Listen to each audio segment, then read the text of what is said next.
Your metabolism didn't suddenly stop working. You counted calories. You skipped desserts. You even forced yourself through workouts you hated. And somehow, the scale barely moved, so you blamed yourself. You thought you lacked discipline. But what if your body wasn't resisting you? What if it was protecting you from a biological signal you never knew existed? That's the question almost nobody asks, and the answer changes everything. Because the biggest mistake isn't eating too much. It isn't getting older. It isn't having bad genetics. It's missing one invisible signal your cells have been waiting for all along.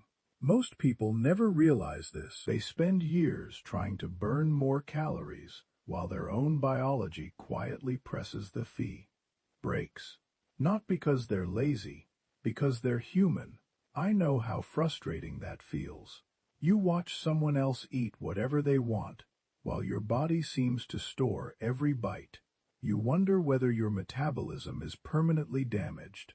You buy another supplement, another diet, another promise. For a few weeks, something happens. Then the weight comes back. Or worse, nothing changes at all. Here's the critical thing to understand. Your metabolism isn't a furnace. It's more like a city. Imagine millions of tiny workers living inside every cell. Some produce energy. Some repair damage. Some decide whether today's nutrients should be burned or stored.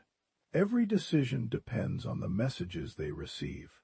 Not your motivation, not your willpower, their instructions. That's why two people can eat similar meals and experience completely different outcomes. Their cellular workers aren't reading the same instruction manual. And here's the part nobody talks about. Those instructions can change every single day. Researchers at institutions like Harvard have spent years uncovering how cells constantly sense their environment before deciding how to use energy. Your cells ask simple questions.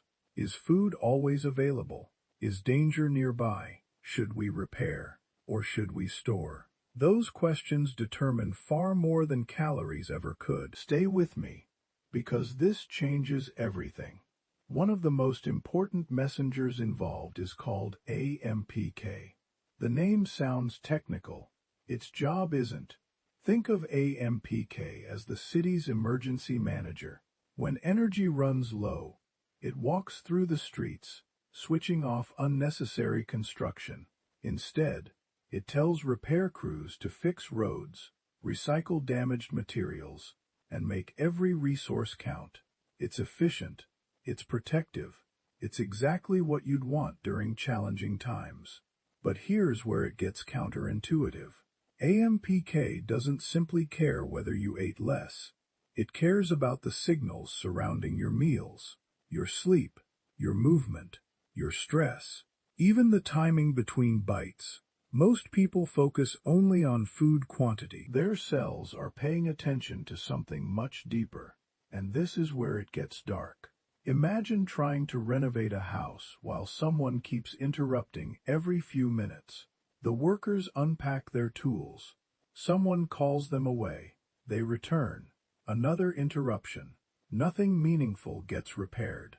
Eventually, the house begins to wear down. That's exactly how many modern lifestyles affect metabolism. Not because the body forgot how to burn fat, because the repair crew rarely gets uninterrupted time to work. What happened next surprised researchers. When cellular energy signals improved, many metabolic processes became dramatically more efficient. Not overnight, not magically, biologically. Your body wasn't becoming younger. It was finally receiving instructions it recognized. Here's what changes everything. AMPK is only one side of the story, because another powerful pathway is quietly sending the opposite message at the exact same time. And when those two signals collide, one almost always wins. The surprising part is, most people activate the wrong one before breakfast even ends. And until you understand why, your metabolism will keep following instructions you never intended to give.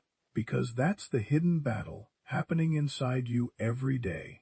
AMPK is trying to tell your cells, repair, recycle, become more efficient, but another pathway keeps interrupting.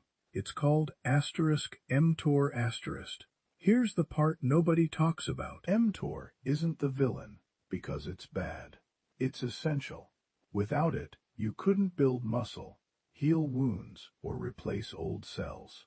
The problem is when it's constantly switched on. Think of a construction company that never stops building new houses. Eventually, debris piles up because nobody has time to clean the streets. Your cells work the same way. When you're constantly eating, especially refined carbohydrates and ultra-processed snacks from early morning until late at night, mTOR rarely gets a chance to quiet down. Your body stays focused on growth and storage instead of maintenance. AMPK struggles to send its repair signal. It wasn't a lack of discipline. Your body was responding exactly as it was designed to. Here's what most people completely miss. Your metabolism isn't improved by forcing it harder. It's improved by sending clearer biological instructions. And that's where everything changes. Start with your morning. Don't reach for a sugary breakfast within minutes of waking. Instead, give your body about 12 to 14 hours from your previous evening meal before breakfast, if that approach is appropriate for you.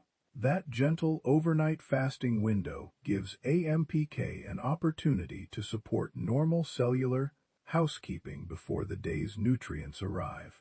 Then break your fast with protein, eggs, plain Greek yogurt, cottage cheese, or tofu if you prefer plant-based foods. Add berries or vegetables instead of sweet pastries. Why? Protein helps stabilize blood sugar and reduces sharp insulin spikes, giving your cells a steadier energy signal. Here's where it gets counterintuitive. Movement matters more than intensity. A brisk 20 to 30-minute walk after breakfast or lunch encourages muscles to use glucose efficiently. Your muscles become hungry for fuel, reducing the amount that lingers in your bloodstream. That's a biological conversation, not punishment. Stay with me. This is the part that matters. At midday, build your meal around protein, colorful vegetables, healthy fats like olive oil or avocado, and fiber-rich carbohydrates, such as beans or lentils. Why? Fiber slows digestion. Protein increases satiety. Together, they create a smoother metabolic response instead of repeated energy crashes that encourage overeating later. Most people never realize this. Your evening routine may influence tomorrow's metabolism more than tomorrow's breakfast. Finish dinner 2 to 3 hours before bed whenever possible. Dim bright screens. Aim for 7 to 9 hours of consistent sleep. Why? Poor sleep elevates cortisol, and chronically elevated cortisol interferes with insulin sensitivity and the normal repair processes your cells perform overnight. Clean first, rebuild second. Repeat. That's how biology works. None of these habits transforms your metabolism in a single day, but stacked together, they create a completely different cellular environment. One better night's sleep supports healthier hormone signaling. One protein-rich breakfast steadies blood sugar. One walk improves glucose handling. One overnight fasting window supports cellular maintenance. Small signals, repeated consistently. Your cells don't remember one perfect day. They respond to the pattern you create over weeks and months. That's why lasting metabolic health isn't built through heroic effort. It's built through biological consistency. And once your cells begin receiving the right signals, your body often starts doing what you believed it had forgotten, because your metabolism was never broken. It was waiting for better instructions. But here's what they didn't expect. Even when your metabolism starts improving, there's another hidden process inside your cells that determines how quickly you age, and most people accidentally shut it down every single day. In the next episode, You'll discover why your body's natural recycling system may be the missing link between a longer life and a healthier metabolism, and how one simple timing mistake could be preventing it from ever switching on.